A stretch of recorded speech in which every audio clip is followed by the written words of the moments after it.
learning few definitions in obstetrics. So the first one is the lie.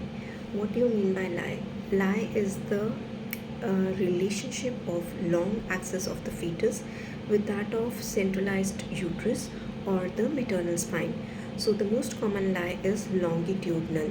That is, the long axis of the fetus is parallel to that of maternal spine or the centralized uterus.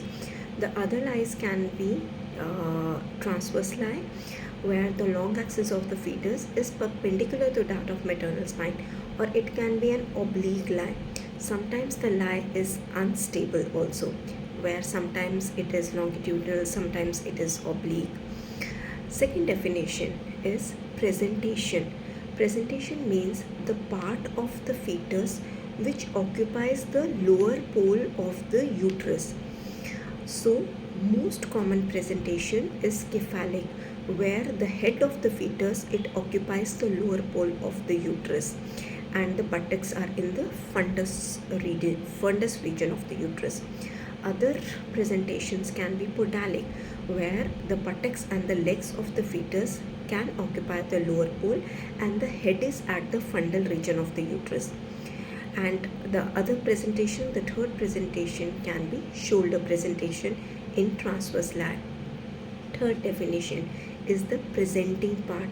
It is the part of presentation which overlies the internal os and can be felt by examining finger through the cervix. So whatever part of the presentation you are about to feel during pervaginal examination, that is presenting part. For example, in cephalic presentation, the presenting part most commonly is the vertex. The other presenting part can be brow or it can be face. So it depends on the degree of the flexion or extension of the fetal head. This is presenting part. Then we have denominator. Denominator is an arbitrary bony fixed point on the presenting part which comes in relationship with various quadrants of maternal pelvis. So maternal pelvis is divided into 8 quadrants. So they have made a bony fixed point on the presenting part which can be described in relationship with various quadrants of the pelvis. For example, in vertex presentation, the denominator is occiput. So occiput is taken as a denominator and it's the position of the baby with various quadrants of the maternal pelvis is described with regards to occiput.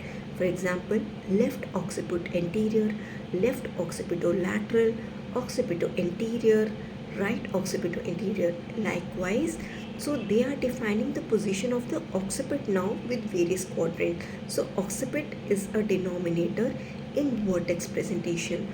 Similarly, in breech presentation, sacrum is the denominator. Then we have attitude. Attitude is the relationship of various joints of the fetus with one another. So normally attitude of flexion is maintained at all the joints. So I hope these definitions were useful. They are very important and asked in exams. Thank you so much.